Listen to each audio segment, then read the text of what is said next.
नमस्कार।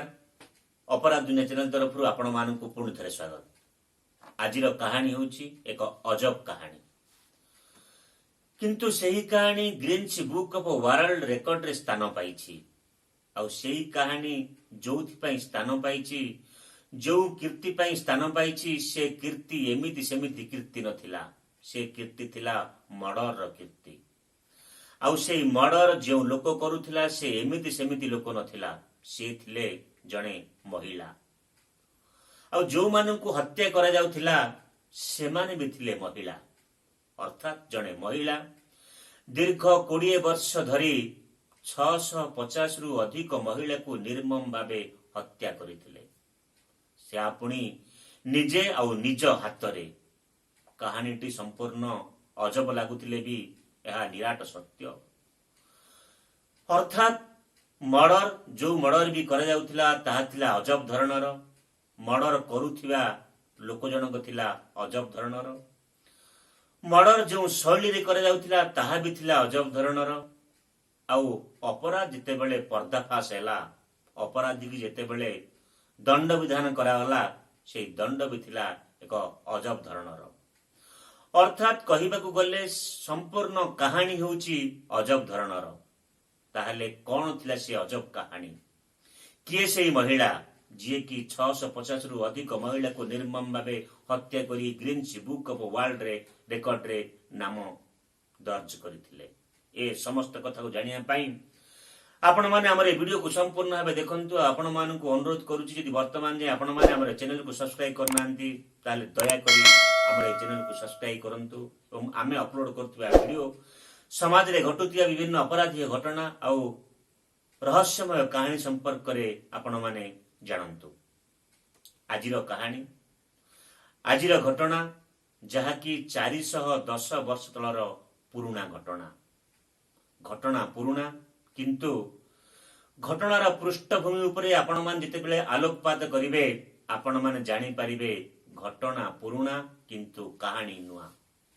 आ घटना सही समय घटना जो समय भारत रे मुगल सम्राट शासन करुथिले।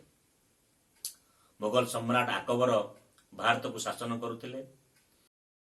भारत ठारू 6000 किलोमीटर दूर रे अवस्थित हंगेरी देश, सेही देश रे 1560 मसीह रे शाही परिवार रे जन्म नहीं थाए गोटे कन्या संतान।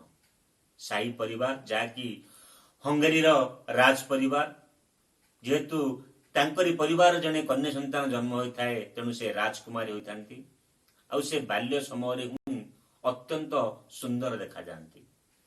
जहाँकि तांकर सौंदर्यता तांको परिवार लोक साही पड़ोसी सांग साथी समस्त तांको भूयसी प्रशंसा करती तांकर सेही सौंदर्यता पाई आउ तांकर से सुंदर रूप पाई भी एलिजाबेथ निजको गर्व अनुभव करिथांती।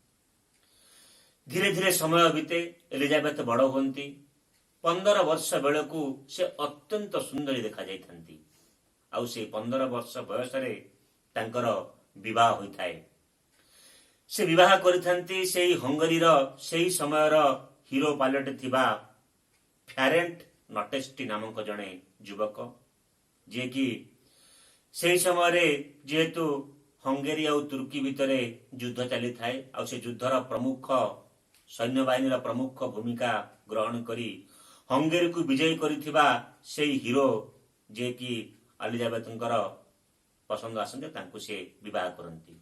आ सेते बेले को एलिजाबेथंकर स्वामींकर बयस थाए 19 वर्ष, एलिजाबेथंकर बयस थाए 15 वर्ष। विवाह परे उभयंकर दाम्पत्य जीवन सुखमय रे चले। एलिजाबेथंकर विवाह समय तांको मां तांको गोटे फ्लैट उपहार दैथांती आ सेही फ्लैट रे उभय स्वामी स्त्री रही थांती। जेहेतु एलिजाबेथंकर स्वामी सेनारे काम करथांती तेणु से अधिक रु अधिक समय बाहर रही थांती, किंतु एलिजाबेथ सेही बंगला भितर रही थांती जो बंगला रे कि तांकर सेवा करिया पई तांकर काम करिया पई अनेक चाकर चाकरानी थांती। धीरे धीरे समय बीते एलिजाबेथंकर 3टी संतान जन्म होइथाए, अर्थात एलिजाबेथ 3टी संतानर जननी होइथांती। समय बढ़िया परे एलिजाबेथंकर जो रूप थाए जो सौंदर्य थाए ता धीरे धीरे कमिबा को लागे से अनुभव करती से भावती जेहेतु बयस बढ़िया संगे संगे सौंदर्य कमिबार लगुच तेणु से चिंतार पड़ती और से भावती केमिति सौंदर्य अधिक दिन पर्यंत से कायम रखिबे ए चिंतार से थांती। दिने एलिजाबेथ तांकर से बंगला भितर जड़े चाकराणी की कही था बाल सजाड़ा से चाकराणी बाल सजाड़ू थाए। बाल सजाड़ा समय किछि बाल को से जोर रे झिकी देइथांती आउ बाल को जोर रे झिकिवा द्वारा एलिजाबेथ को कष्ट होई थाए। तापर से रागी जाती और रागरे से चाकराणी को गोटे शक्त चापुड़ा मारती जो चापुड़ा की गाल रे बाजी थाए गाल रे एते जोर रे बाजी थाए जे तांकर गाल फाटी जाई थाए और मुहरु रक्त बाहरी थाए। आउ सेही रक्तर किछि बुंदा एलिजाबेथ हाथ में लगी थाए किंतु एलिजाबेथ ता जानी पारि नथांती। एई भली किछि घंटा जाए अर्थात 2 घंटा पर से देखते हाथ में किछि रक्तर छिटा लगी से बाथरूम को जाती बाथरूम से रक्त को सफा करती। जेहेतु दीर्घ समय धरी हाथ में रक्त छिटा लगी तेणु से रक्त भलरे सफा हो न थाए रक्तर किछि दाग से हाथ में लगी थाए। तापर से बंगला भीतर को आसी देखती हाथ में जो जो स्थान रे रक्त छिटा लगी से स्थान गुड़िक सतेज चिक्कण एवं अति नरम लगुच। से नरम चिक्कण आउ सुंदर स्थान मान को देखी हाथ को देखी से चिंता करती बोध हुए मनुष्यर रक्त देहरे लगिले देहर सौंदर्य बढ़ी थाए देहर चर्म नरम होता है और त्वचा भी अधिक सुंदर होता है। यही भावना तांको मन विषय पशे आउ यही भावना ही तांको Guinness book of world record रे नाम स्थापन करिया पे एक शक्त रास्ता देइथाए। या परे से तांको घरे रहउथिबा तांकर संपर्कीय आंटी आउ अंकल को ए विषय रे कहि थांती से हाथ को देखै थांती। से हाथ को देखिला पर तांकर अंकल और आंटी कहि थांती मनुष्य देहर रक्त शरीर रे लागिले जो स्थान रे शरीर रे लागे से स्थान चिक्कण निर्मल एवं सुंदर देखा जाय थाए और त्वचा भी निर्मल रही थाए। आउ एही पदुए कथा एलिजाबेथ को तांकर कार्यर चरम सीमा रे पहुंचाया पई एक प्रोत्साहित करिथाए। तापर से सेही दिन ही चिंता करती एवं सेही दिन ही तांको घरे थिबा जने नौकर को जने चाकराणी को से घर भीतर गोटे खंबरे बांधी दियंती और तांको अनवरत पिटी चलती। एमिति पिटंती तांको शरीर चारिआडू केवल रक्त ही रक्त बोही थाए आउ सेही रक्त को से गोटे टब रे संग्रह करती। एमिति की से रक्त से शरीर भितरु सिरिंज द्वारा मध्य रक्त बाहर करती और से रक्त को से टब भीतर रखती। एही बड़ी अवस्था रे से चाकराणी मृत्यु घटी थाए आउ सेही चाकराणी देहरु जो रक्त से संग्रह करथांती से टब को से बाथरूम को नियंती और बाथरूम रे तांकर जो टब थाए गाधैबा टब से टब भीतर से रक्त को ढालती ता भीतर से स्नान करती। एमती कि से टब भीतर से 2 घंटा पर्यंत स्नान करती। 2 घंटा स्नान कर सारला पर से घर भीतर को आसती। घर भीतर को आसला पर देखती तांको देहर त्वचा एकदम निर्मल देखा जाउची स्वच्छ देखा जाउची चिक्कण देखा जाउची आ पूर्वरु तांकर देहर सौंदर्य जिपरि थिला ताठरु केई गुण रे अधिक सुंदर देखा जाउची। एहा जानिला परे से आ पछकु फेरी नाहंती। गोटाए परे गोटाए मर्डर करी गोटाए परे गोटाए हत्या करी सेही नारी मानक रक्त रे से निजे स्नान करी तांकर देहर सौंदर्य तांकर देहर सुंदरता को बढ़ाइबारे लागिथिले। एई भली भाबरे तांकर सेही काम चली रही थाए। जेहेतु तांकर स्वामी से समय बाहर थांती जितेबाला से घर को आसती आउ एलिजाबेथ को देखती से एलिजाबेथ को भूयसी प्रशंसा करथांती। एलिजाबेथ को कहिथांती पूर्व ठारू से अधिक सुंदर देखा जाउछंती। आउ स्वामींकर एई केई पद प्रशंसा तांकर जो काम करिवार जिज्ञासा को 10 गुण बढ़ाई थाए। अर्थात से जो नारी मानकर देहर रक्त रे गाधौथिले स्नान करुथिले से समस्त कथा तांकर स्वामी को कहती आ स्वामी मध्य तांकर कथा को ग्रहण करती आ खुशी भी हुअंती। जेहेतु स्वामी तांकर कथा अत्यंत खुशी तांकर काम को सहयोग करुछंती एमिति कि सेही समय से एही काम रे ତାଙ୍କ ସ୍ୱାମୀଙ୍କ ଠାରୁ ମଧ୍ୟ ସହଯୋଗ ଆଶା କରନ୍ତି ଆଉ ଆଶା ବି ପାଆନ୍ତି। ଅର୍ଥାତ୍ ତାଙ୍କ ସ୍ୱାମୀଙ୍କ ଆଗରେ ସେ ଏଇଭଳି ନାରୀମାନଙ୍କୁ ହତ୍ୟା କରି ତାଙ୍କ ରକ୍ତରେ ସେ ଗାଧାନ୍ତି, ସ୍ନାନ କରନ୍ତି। ଏଇଭଳି ଭାବେ କିଛି ଦିନ ଯାଏ। ଅର୍ଥାତ୍ ଏହି କାମ ସେ ଏମିତି ନିଷ୍ଠୁର ଭାବେ କରନ୍ତି, ଯିଏ ବି ଶୁଣିବ ତା ଦେହର ରୋମ ଟାଙ୍କୁଳି ଉଠିବ। ଏମିତିକି ସେ କୌଣସି ଝିଅକୁ କୌଣସି ନାରୀକୁ ଯେତେବେଳେ ସେ ମାରନ୍ତି ବା ତାଙ୍କ ଉପରେ ଆଘାତ କରନ୍ତି, ସେ ବେଳେ ବେଳେ ଏତେ ନୃଶଂସ ହୋଇଯାଆନ୍ତି, ତାଙ୍କ ଦେହର ତାଙ୍କ ହାତର ନଖ ଏବଂ ଦାନ୍ତରେ ସେ କାଟି ପକାନ୍ତି। ଆଉ ସେଇ ରକ୍ତକୁ ସେ ଟବରେ ସଂଗ୍ରହ କରନ୍ତି। ଆଉ ବେଳେ ବେଳେ ବି ସେ ସୁନ୍ଦରୀ ଝିଅମାନଙ୍କୁ ଏହିଭଳି ତାଙ୍କୁ ମାରିବା ସମୟରେ, ରକ୍ତ ବାହାର କରିବା ସମୟରେ ତାଙ୍କର ମାଂସ ବି ସେ ଖାଇଯାଆନ୍ତି। ଯେହେତୁ ତାଙ୍କର ଅଙ୍କଲ ଆଉ ଆଣ୍ଟି ତାଙ୍କୁ କହିଥାନ୍ତି, ଯଦି ସୁନ୍ଦରୀ ଝିଅଙ୍କର ମାଂସକୁ ସେ ଖାଇବେ ତାହେଲେ ତାଙ୍କ ଦେହର ତ୍ୱଚା ମଧ୍ୟ ଅଧିକ ଦିନ ସୌନ୍ଦର୍ଯ୍ୟ ଧାରଣ କରିବ। ତେଣୁ ସେ କାହାର ମାଂସକୁ ବି ସେ ଖାଇ ଚାଲନ୍ତି। ଏଇଭଳି ଭାବେ ତାଙ୍କର କାର୍ଯ୍ୟ ସେ ଚାଲୁ ରଖିଥାନ୍ତି। ଅର୍ଥାତ୍ ଏହି କାମ ସେ 1590 ମସିହାରୁ ଆରମ୍ଭ କରନ୍ତି। 1610 ମସିହା ଅର୍ଥାତ୍ ଦୀର୍ଘ 20 ବର୍ଷ ଧରି ଏହି କାମ କରିଚାଲନ୍ତି। କିନ୍ତୁ 1603 ମସିହାରେ ତାଙ୍କ ସ୍ୱାମୀଙ୍କର କୌଣସି କାରଣବଶତଃ ମୃତ୍ୟୁ ଘଟିଯାଏ। ସ୍ୱାମୀଙ୍କର ମୃତ୍ୟୁ ହୁଏ ସତ, କିନ୍ତୁ ଏଲିଜାବେଥଙ୍କର କାର୍ଯ୍ୟର ଧାରା, କାର୍ଯ୍ୟପନ୍ଥା ଦ୍ୱିଗୁଣିତ ହୋଇଯାଇଥାଏ। ଅର୍ଥାତ୍ ସେ ଚିନ୍ତା କରନ୍ତି, ତାଙ୍କ ସ୍ୱାମୀ ମଲା ପରେ କାଳେ ତାଙ୍କର ସୌନ୍ଦର୍ଯ୍ୟ ନଷ୍ଟ ହୋଇଯିବ, ତାଙ୍କର ରୂପ ବଦଳିଯିବ। ତେଣୁ ସେ ଯେଉଁଭଳି ଭାବରେ ନାରୀମାନଙ୍କୁ ହତ୍ୟା କରି ତାଙ୍କ ରକ୍ତରେ ଗାଧୋଉଥିଲେ, ସେହି କାମକୁ ସେ ଦ୍ୱିଗୁଣ କରିଦିଅନ୍ତି। ଅର୍ଥାତ୍ ପୂର୍ବ ଅପେକ୍ଷା ବର୍ତ୍ତମାନ ସେ ଅଧିକରୁ ଅଧିକ ନାରୀକୁ ମାରନ୍ତି, ତାର ରକ୍ତରେ ସେ ଗାଧୋଇଥାନ୍ତି। ଏମିତିକି ସେଇ 20 ବର୍ଷ ଭିତରେ ସେ 650ରୁ ଅଧିକ ମହିଳାଙ୍କର, ଅଧିକ ଯୁବତୀଙ୍କର ରକ୍ତରେ ସେ ଗାଧୋଇଥିଲେ। ବିଶେଷ କରି ଅଧିକରୁ ଅଧିକ କୁଆଁରୀ ଯୁବତୀମାନଙ୍କ ରକ୍ତରେ ସେ ଗାଧୋଇବାକୁ ଭଲ ପାଉଥିଲେ ଆଉ ଅଧିକ କୁଆଁରୀକୁ ମଧ୍ୟ ସେହି କାମରେ ନିୟୋଜିତ କରୁଥିଲେ। ଯେହେତୁ ସେହି ସମୟରେ ଅଧିକ ନାରୀକୁ ସେ ମାରି ତାର ରକ୍ତରେ ଗାଧୋଉଥିଲେ, ତେଣୁ ତାଙ୍କର ସେହି ବଙ୍ଗଳା ଭିତରେ ଯେଉଁ ଚାକରାଣୀମାନେ ଥିଲେ ସେମାନଙ୍କର ସଂଖ୍ୟା କମି ଯାଇଥିଲା।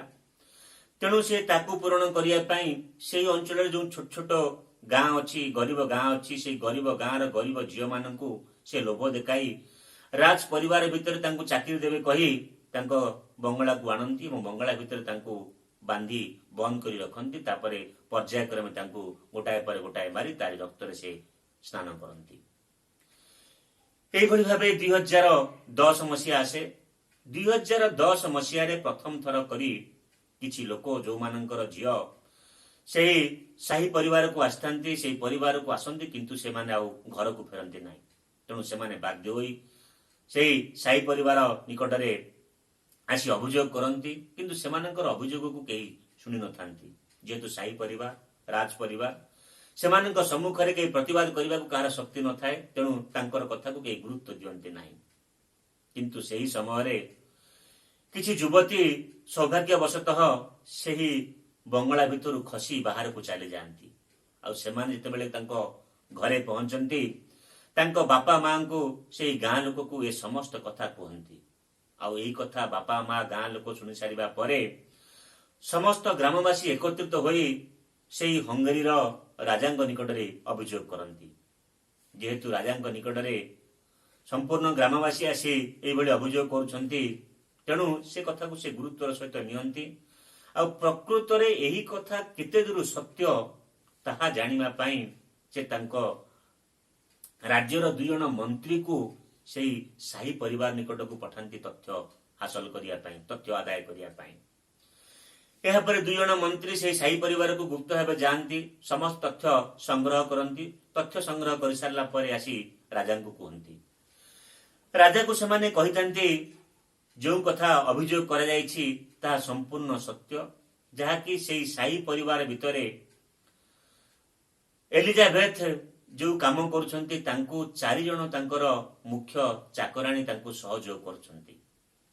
ଆଉ ସେହି ଚାକରାଣୀ 4 ଜଣ ହିଁ ଏଥିପାଇଁ ମୁଖ୍ୟ ଦାୟୀ। ରାଜା ଏସବୁ ଶୁଣି ସାରିଲା ପରେ ପୋଲିସକୁ ପଠାନ୍ତି। ସେହି 4 ଜଣ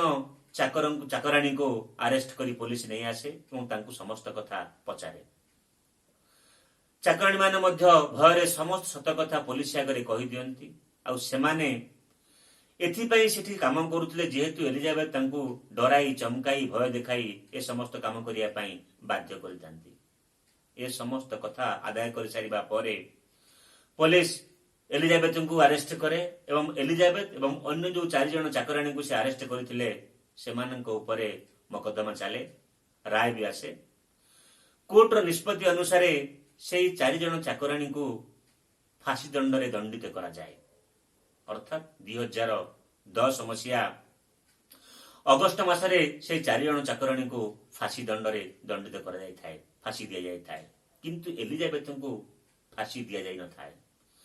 କାରଣ ସେ ସମୟରେ ଯାହାକି ସେହି ହଙ୍ଗେରୀର ନିୟମ ଥାଏ, ସାହି ପରିବାରର ବ୍ୟକ୍ତି ଯେତେ ଦୋଷ କରୁନାହାନ୍ତି ନା କାହିଁକି, ଯେତେ ଅନ୍ୟାୟ କରୁନାହାନ୍ତି ନା କାହିଁକି, ତାଙ୍କୁ କେହି ମୃତ୍ୟୁଦଣ୍ଡରେ ଦଣ୍ଡିତ କରିପାରିବ ନାହିଁ। ଏହା ତାଙ୍କର ନିୟମ ଥାଏ। ତେଣୁ ଏଲିଜାବେଥଙ୍କୁ ସେମାନେ ମୃତ୍ୟୁଦଣ୍ଡ ଦେଇପାରନ୍ତି ନାହିଁ। କିନ୍ତୁ ଏଲିଜାବେଥଙ୍କୁ ଆଜୀବନ କାରାଦଣ୍ଡରେ ଦଣ୍ଡିତ କରିଥାନ୍ତି, ଯାହାକି ତାଙ୍କର ସେହି ବଙ୍ଗଳା ଭିତରେ ତାଙ୍କୁ ଗୋଟିଏ କୋଠରୀ ଭିତରେ ନଜରବନ୍ଦୀ କରି ରଖିଥାନ୍ତି। ଏଲିଜାବେଥଙ୍କୁ ସେହି ସମୟରେ କାହା ସହିତ କଥା ହେବା, ବାହାରକୁ ଯିବା ସମ୍ପୂର୍ଣ୍ଣ ଭାବେ ବାରଣ ହୋଇଥାଏ। ଏହିଭଳି ଭାବରେ ସେ ସେହି ବଙ୍ଗଳା ଭିତରେ ଗୋଟିଏ କୋଠରୀ ଭିତରେ ତାଙ୍କର ନଜରବନ୍ଦୀ ଜୀବନ ଯାପନ କରନ୍ତି। 4 ବର୍ଷ ପର୍ଯ୍ୟନ୍ତ ସେ ଭିତରେ ସେ ରୁହନ୍ତି। 1614 ମସିହା ନଭେମ୍ବର ମାସରେ ଏଲିଜାବେଥଙ୍କର ବି ସେହି ନଜରବନ୍ଦୀ ଅବସ୍ଥାରେ ମୃତ୍ୟୁବରଣ ହୋଇଥାଏ। ଅର୍ଥାତ୍ ଗୋଟିଏ ବଡ଼ ଅପରାଧୀ ଏ ସାରା ପୃଥିବୀରୁ ନିପାତ ହୋଇଥାଏ, ଯାହାକି ସେହି ଦିନଠାରୁ ଦୀର୍ଘ 450 ବର୍ଷ ଇତିହାସକୁ ଦେଖିବା ଏଇଭଳି ଘଟଣା ନା କେବେ ଘଟିଥିଲା, ନା ଘଟୁଛି, ନା ଭବିଷ୍ୟତରେ କେବେ ଘଟିବ। ଯାହାକି ଜଣେ ମହିଳା ସିରିଏଲ କିଲର ଭାବେ 650ରୁ ଅଧିକ ମହିଳାଙ୍କୁ ମାରି ତାରି ରକ୍ତରେ ସ୍ନାନ କରି ନିଜର ତ୍ୱଚା, ନିଜର ସୌନ୍ଦର୍ଯ୍ୟ, ନିଜର ସୁନ୍ଦରତାକୁ ବଢ଼ାଇବା ପାଇଁ ଏମିତି କାର୍ଯ୍ୟ କରିଥିଲେ। ଆଉ ଯାହାଙ୍କ ସମ୍ମୁଖରେ ପ୍ରତିବାଦ କରିବା ପାଇଁ ମଧ୍ୟ କେହି ଆଗେଇ ଆସିପାରିନଥିଲେ। ଇଏ ଥିଲା ସମ୍ପୂର୍ଣ୍ଣ କାହାଣୀ। ଏଲିଜାବେଥ ଯିଏକି 650ରୁ ଅଧିକ ନାରୀକୁ ହତ୍ୟା କରି ତାଙ୍କର ରକ୍ତରେ ସ୍ନାନ କରିଥିଲେ। ଏଇଭଳି କାହାଣୀ ଶୁଣିବା ପାଇଁ ଆପଣମାନେ ଆମର ଏ ଚ୍ୟାନେଲ ସହିତ ଜଡ଼ିତ ରୁହନ୍ତୁ। ଆଉ ଆପଣମାନଙ୍କୁ ମୁଁ ପୁଣି ଅନୁରୋଧ କରୁଛି, ଯଦି ବର୍ତ୍ତମାନ ଯାଏଁ ଆପଣମାନେ ଆମର ଏ ଚ୍ୟାନେଲକୁ ସବସ୍କ୍ରାଇବ କରିନାହାନ୍ତି ତାହେଲେ ଦୟାକରି ସବସ୍କ୍ରାଇବ କରିନିଅନ୍ତୁ। ଆଜି ପାଇଁ ଏତିକି ରହୁଛି। ପୁଣି ଦେଖା ହେବ ଆଗାମୀ ଅଧ୍ୟାୟରେ ଏକ ନୂଆ ଘଟଣା, ନୂଆ କାହାଣୀ ନେଇ। ନମସ୍କାର।